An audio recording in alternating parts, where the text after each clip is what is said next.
খানাকুলে নীরবে আমরার অভিনব উদ্যোগ।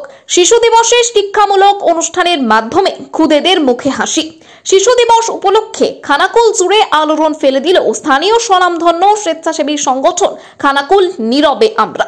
গত 14ই নভেম্বর শিশু দিবসের দিন সংগঠনটি খানাকুলের রঞ্জিতবাটি এলাকার পশ্চিমপাড়া প্রাথমিক বিদ্যালয়ের ছাত্রছাত্রীদের জন্য এক অভূতপূর্ব শিক্ষামূলক ও সচেতনতামূলক অনুষ্ঠানের আয়োজন করে, যেখানে সারাদিন ধরে আনন্দ উপভোগ করে খুদেরা। শিক্ষামূলক কর্মসূচির মূল আকর্ষণ ছিল ছাত্রছাত্রীদের জন্য আয়োজিত বিভিন্ন প্রতিযোগিতা। সংগঠনটির পক্ষ থেকে জানানো হয়েছে, মেধা অন্বেষণ পরীক্ষা ও কুইজ প্রতিযোগিতা। তৃতীয় শ্রেণী থেকে পঞ্চম শ্রেণী পর্যন্ত ছাত্রছাত্রীদের জন্য এই দুটি প্রতিযোগিতা অনুষ্ঠিত হয়। অংশগ্রহণকারীদের জন্য ছিল আকর্ষণীয় পুরস্কারের ব্যবস্থা। এছাড়াও ছিল বসে আঁকো প্রতিযোগিতা। প্রাক প্রাথমিক শ্রেণী থেকে দ্বিতীয় শ্রেণী পর্যন্ত কচি কাচাদের জন্য ছিল এই সৃজনশীলতার আসর। প্রতিযোগিতাগুলিতে ছাত্রছাত্রীদের স্বতঃস্ফূর্ত অংশগ্রহণ অনুষ্ঠানটিকে এক অন্য মাত্রা দেয়।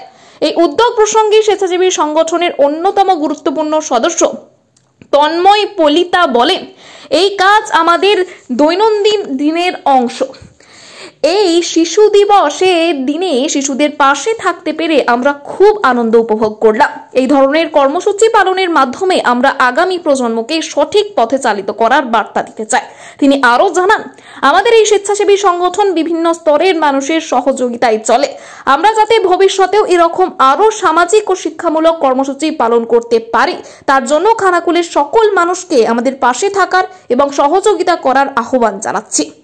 খানাকুল নীরবে আমরার এই উদ্যোগ শুধু পশ্চিমপাড়া প্রাথমিক বিদ্যালয়ের খুদেদের মধ্যেই নয়, গোটা খানাকুল অঞ্চলেও একটি ইতিবাচক বার্তা দিয়েছে। সমাজসেবার পাশাপাশি শিক্ষা ও সচেতনতার মাধ্যমে সংগঠনটি যে নতুন দিশা দেখাচ্ছে তা বিশেষভাবে প্রশংসনীয়। এ বিষয়ে দেখুন বিস্তারিত। নমস্কার, আমি খানাকুল নীরবে আমরা থেকে আমি তন্ময় পলিতা। আজ 14ই নভেম্বরকে সামনে রেখে খানাকুল নীরবে আমরা পৌঁছে গিয়েছিলাম রঞ্জিতবাটি এলাকায়, এক প্রত্যন্ত গ্রাম রঞ্জিতবাটি পশ্চিমপাড়া প্রাথমিক বিদ্যালয়ে। নীরবে আমরা সকাল থেকেই নানা ধরনের প্রোগ্রাম করে।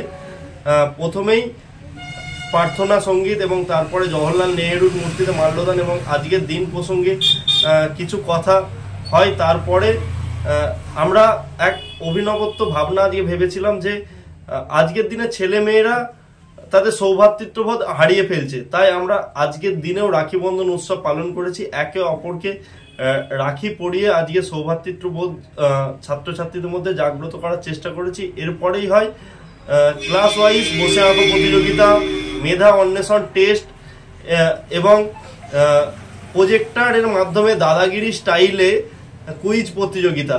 এই কুইজ প্রতিযোগিতায় ছাত্রছাত্রীদের আগ্রহ ছিল চোখে পড়ার মতো। একটা প্রত্যন্ত গ্রাম হয়েও যে রঞ্জিতবাটির ছেলেরা পিছিয়ে নেই, সেইটা আজকে আমাদের খানাকুল নীরবে আমরাকে সত্যি বিস্ময় করলো।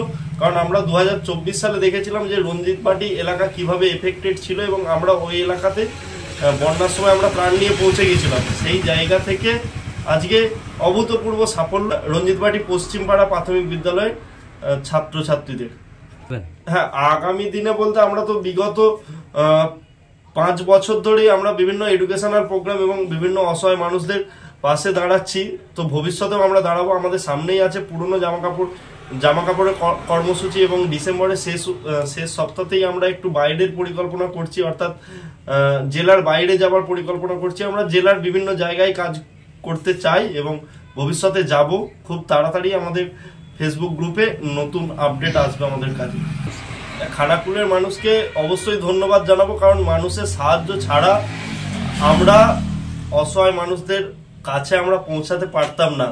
আমরা প্রত্যেকটা স্টেজে এবং প্রত্যেকটা সম্বর্ধনা মঞ্চেই বলি যে আসল হিরো আমরা নয়, বা নীরবে আমরার এই কয়টা মাত্র সদস্য নয়, আসল হিরো কিন্তু যারা সাহায্যের হাত বাড়িয়ে দিচ্ছে এবং নীরবে আমরাকে মানুষের কাছে যেতে অনুপ্রেরণা যোগাচ্ছে এবং সাহায্য সহযোগিতা করছে।